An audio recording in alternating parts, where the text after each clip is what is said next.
Your house is worth whatever it's worth, right? Whoever sells it. Wrong. I'm Charlie.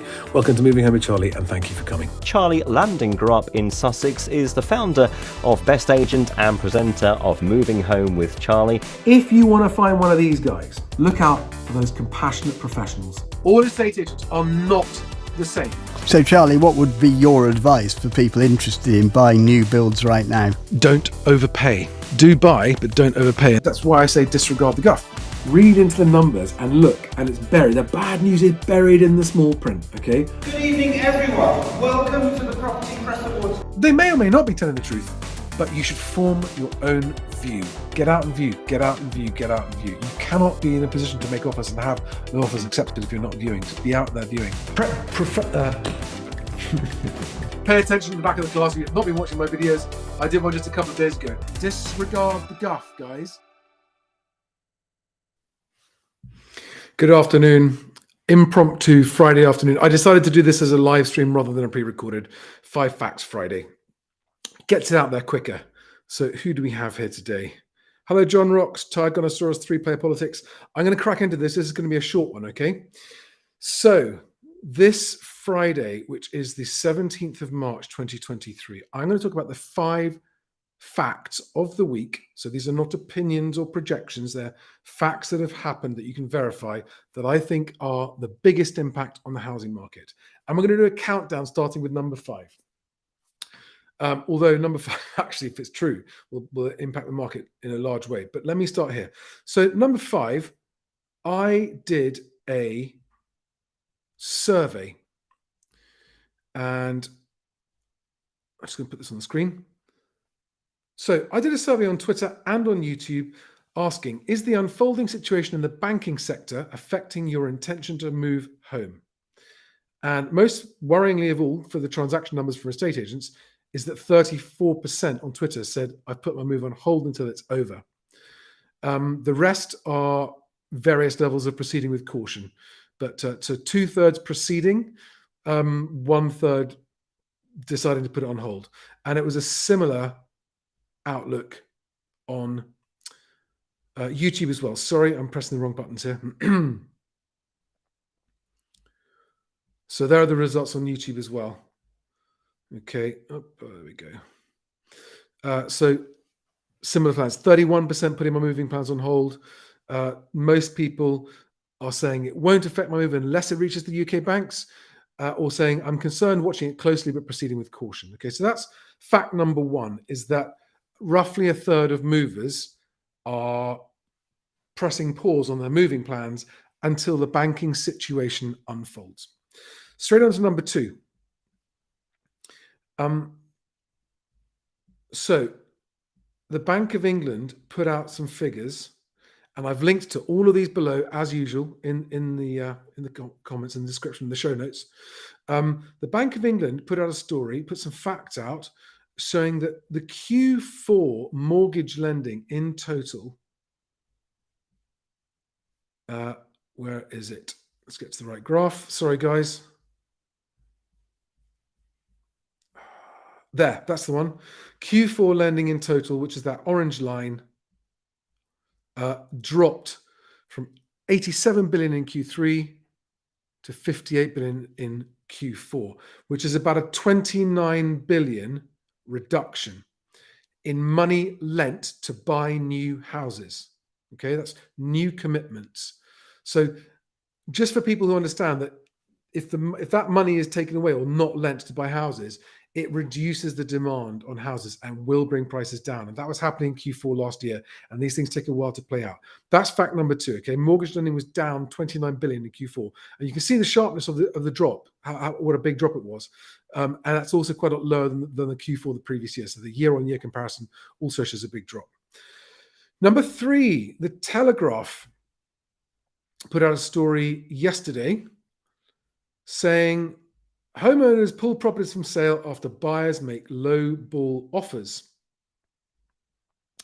And the numbers there are that more than 1/3, 35% of sellers took their properties off the market without selling them last month, which was up from 24% the same time last year. And there's a quote from Jonathan Hopper of Buying Agents Garrington's, who said the market had reached the tail end of the boom And I wanted to read this bit out. He said, those that wanted to try and time the height of the market blinked and missed it. After many months of unsuccessfully trying to sell for an overinflated price, they are now throwing in the towel. Equally, there are those that wanted to come to the market at the start of this year and have been kite flying on price, have not had a bite, and are coming off the market because they want to move rather than need to move. All right. So stock levels aren't down, which means there's a lot of new stuff coming on as well, but a lot of the old stuff has come off the market there. So we're racing through these. That was number 3. So we're now to number, I'm counting down. We'll finish with number 1. Number 2, counting down. So the second most significant story is from the ONS, who put out average weekly earnings in Great Britain in March 2023. Okay. And the most important part to read is this. Have I shared it? Yes. Growth in total and regular pay fell in real terms on the year in November 22 to January 23 by 3.2% for total pay, 2.4% for regular pay. A larger fall on the year for real total pay was last seen not since February to April 2009, when it fell 4.5%, but still remains among the largest falls in growth since comparable records began in 2001. And the reason this is a big deal for the housing market is, as Housing Stig pointed out to me last night on the live stream, or previously, he said, house prices have never gone up when wage growth is negative. It makes sense if you think about it. If people's real disposable income and available income is contracting, getting smaller, shrinking, however you want to look at it, they've got less money to buy houses. Right? So that's number 2. And then number 1, the biggest thing, which actually covers number 5 as well, the first one I came up with. The biggest thing hitting it, you know what this is going to be, don't you? In fact, let's go to the Guardian one. So it is the banking situation. I'm going to avoid using the word crisis. The Guardian's using it. I'm going to call it the banking situation. And I really want people to understand why I think this is the number 1 most important thing that's going to affect the housing market. Okay.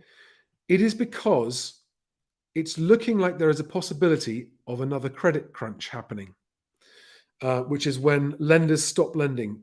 They lend to fewer people, they lend less money, it becomes more expensive, and the liquidity in the banking sector starts to suffer. Now, I'll just show you a few stories just so you understand the scale of this problem. So last week, you'll remember that Silicon Valley Bank went bankrupt. Today, their parent has filed for bankruptcy. Monday this week, Credit Suisse was looking like collapsing. And then during the week, the Swiss National Bank intervened to save it. And despite that, the share price of Credit Suisse is still tumbling today. And then there is another thing happening, which is First Republic Bank. And this is an American bank, but it's what everyone's watching in America, because even though yesterday, First Republic Bank got a $30 billion bailout from other banks, 5 other banks like JP Morgan, those kind of guys, put $30 billion in, its share price, as you can see, is down 26% today, right? That's First Republic Bank. So that is, it's just not, what this is saying is it's not working. And look at all those other banking stocks. That's just today. Wells Fargo, Bank of America, Charles Schwab, Citigroup, all down 3 to 5%. And there's a lot of chat amongst the investment and the banking community about the fact that this situation isn't going away. Every other day, it looks like it's getting better, then it gets worse, then it gets better, then it gets worse, and it just won't go away. And if this banking situation doesn't go away, it is going to impact the housing markets everywhere. It's going to impact the global financial system. So we could be looking at the beginning of another global financial situation event, because the more that they're trying to do to stop this spreading, the worse it's getting. And just this afternoon, someone came out, Housing Stig sent me the text. In fact, I'll read it to you. Someone came out with a message. I'll show you exactly who it is because it's relevant. iCapital chief investment strategist Anastasia Amoroso warned of a system issue in the US banking system unearthed by the collapse of Silvergate and Silicon Valley Bank. She told Bloomberg, "I don't think these are idiosyncratic issues. I think there is a broader problem." That's just this afternoon. So those are 5 things. Now, I put a tweet out and a post out on LinkedIn asking people to tell me what facts from this week they thought were relevant facts for the housing market. Because last week I had some complaints saying, "Oh, you just picked negative things."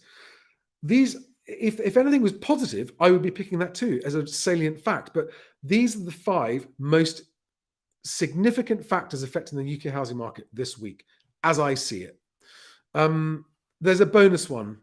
Just for those of you who watched the budget this week and thought, "Oh, we're not going to be in recession," it's really important to understand that the OBR, which is forecasting, by the way, the OBR is forecasting 10% house prices to drop this year. Okay, here's a Lincoln Property Industry Eye. Everyone needs to be reminded that the Office of Budget Responsibility is always over-optimistic. Now, and we've got evidence of this here because this is an article on Bloomberg saying that the UK Treasury, so the OBR as well, and the BOE diverged by 112 billion on the economic outlook. And there's a graph here showing it where you can see that pink line is the OBR's optimistic forecast, OBR, and the yellow line is the Bank of England's forecast. All right. And their optimistic forecast is house prices falling 10%. I am sorry that there isn't any positive news for 5 Fact Friday this week. That's the situation. I hope it gives you food for thought on 5 Fact Friday. My only observation of all this is that what I find absolutely staggering is that there we have easily already the worst banking problem since 2008. And yet in the property industry press, it hasn't been mentioned once. Make of that what you will. Not mentioned once. Like nothing. As if it's no factor to the property industry. Now, I understand this because they're all just going, please, please, please, not another financial crisis. And I get that. But at the same time, I think that it still strikes me as absolutely astonishing when it is headline news in all the other papers, because the Bank of England was involved. So people thinking, hey, this isn't going to affect the UK. It hasn't affected any UK banks yet.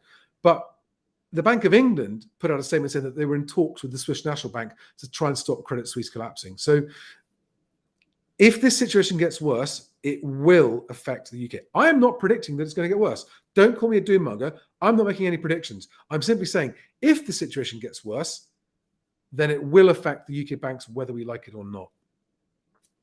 And on that happy note, I'm going to wish you all a very great weekend. Hope you have fun. I hope you can get relaxed. And I will see you guys probably, if not over the weekend, and if something massive happens over the weekend, I'll check in. Otherwise, I will see you all next week. Have a fantastic weekend. Bye-bye, guys.